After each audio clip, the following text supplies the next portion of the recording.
Say if you're an Oklahoma fan, you have to be thrilled about what you saw from your team this year, going from a 6-7 season last year to now winning over 10 games and making a college football playoff appearance. I mean, that's one hell of a turnaround. And Brent Venables rightfully definitely got some criticism going into next year, going into this season. It was definitely going to be a tough path to get to the college football playoff, just given the gauntlet of a schedule that they had.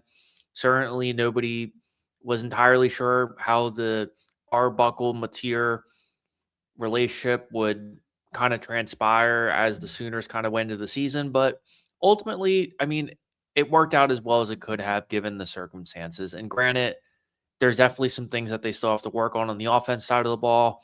The offensive line will certainly be tweaked a little bit. Maybe add a couple more playmakers on the outside to give John Mateer a couple more weapons to be able to utilize that. But at the very least, at least you got your guy for this coming season.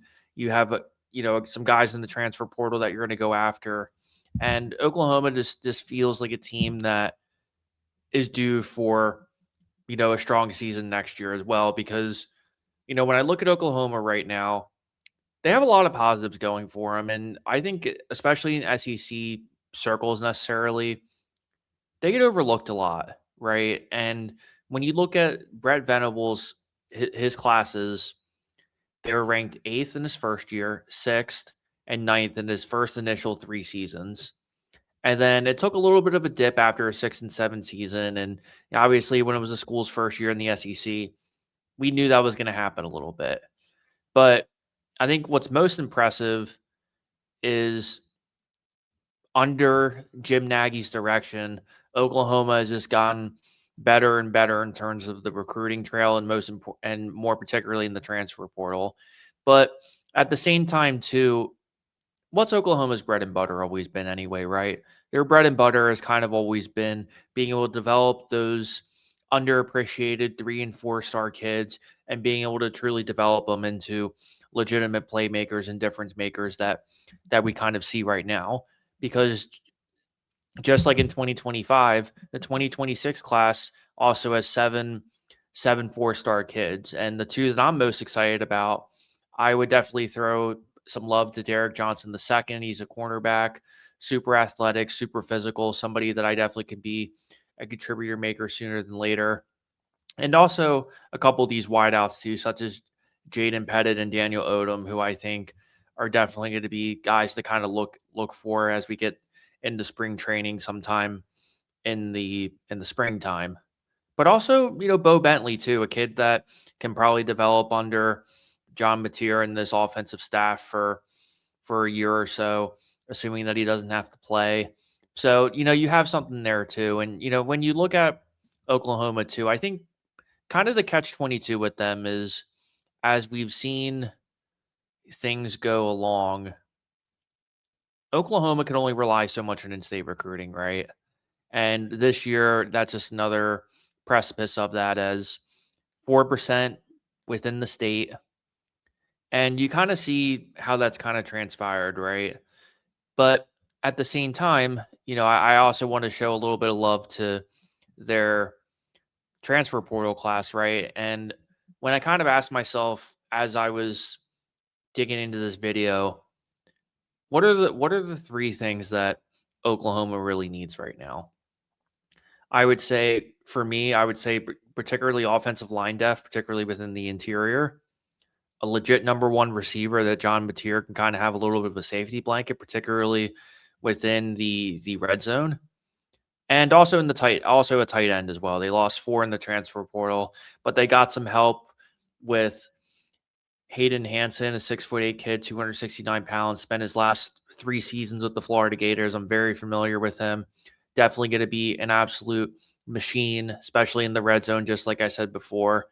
And totaling 57 receptions, 611 yards, and 5 touchdowns. And he was a pretty consistent starter for Florida over the past couple seasons too. So I anticipate him making an immediate contribution. And also Colorado State transfer Rocky Beers, which, what a badass name, by the way. I'm sure that kid is hopefully crushing some beer somewhere, knowing that he got some bread from Norman But nevertheless, I think that 1-2 combo on the tight end front could be really intriguing to me. I'm excited to kind of see how Oklahoma starts tweaking their offense this season with a number of these kids coming in too. So let's set the scene here. So you have Hanson and Rocky Beers, your two tight ends.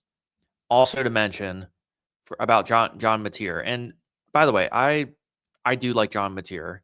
I think he definitely has more upside than Jackson Arnold, and I don't think he had as many weapons as you would hope, and I think the offensive line wasn't very helpful for him. I think the offense started and stopped with Mateer, and I would also argue that I think that injury that he had at the beginning of the season hurt him a little bit. Hurt him a little bit as the season kind of progressed and your body gets beaten down, etc. But before I get into the receivers real quick, one thing I want to mention about Mateer's passing touchdowns is only 4 of them came within inside the 20-yard line. And then 4 of them came from 45 yards or more.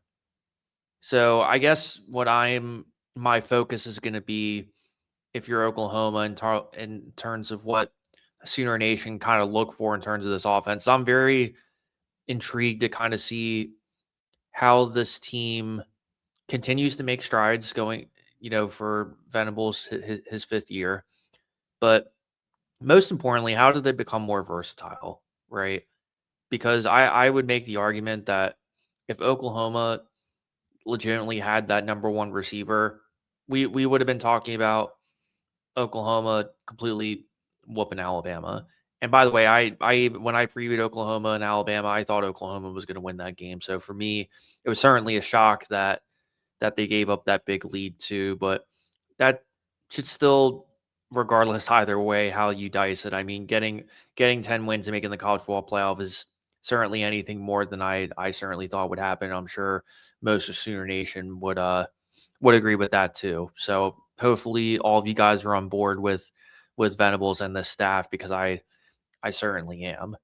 Now, Oklahoma on the offense side of the ball also added Trell Harris from Virginia, and also poached Texas wideout Parker Livingstone from Texas as well. So getting those 2 kids in there, you have Hanson, you have Beers, you have Harris, you have Livingston, and you also have former Arkansas tackle Amarian Harris, who has started 24 games over the past 2 seasons for them. And I have to tell you, you have to be really freaking excited at the thought of Arbuckle being able to utilize all these kids.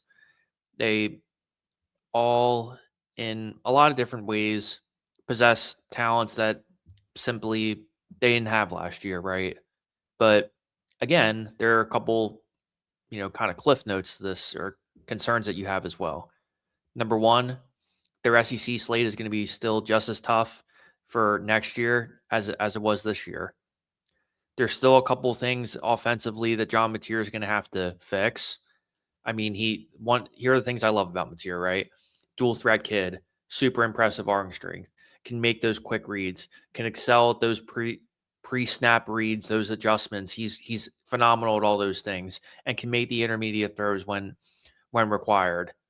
I think he's proven that time and time again, right? But I think the issue that I would like to see address this spring and in the offseason, I think sometimes he has a tendency to hold on to the ball for too long, especially when he's kind of outside the pocket and trying to force plays that aren't necessarily there. And I think they're, as a result of kind of holding on to the ball too long, you're also forcing passes that are ultimately not really totally necessary. I mean, when you finish for 14 touchdowns for 11 interceptions, but that could totally be cleaned up though. I think he has so much upside to the point where it's fixable. You know what I mean? Like, it's not like a DJ Lagway situation where, where you're kind of saying, like, we really don't need you anymore type of thing.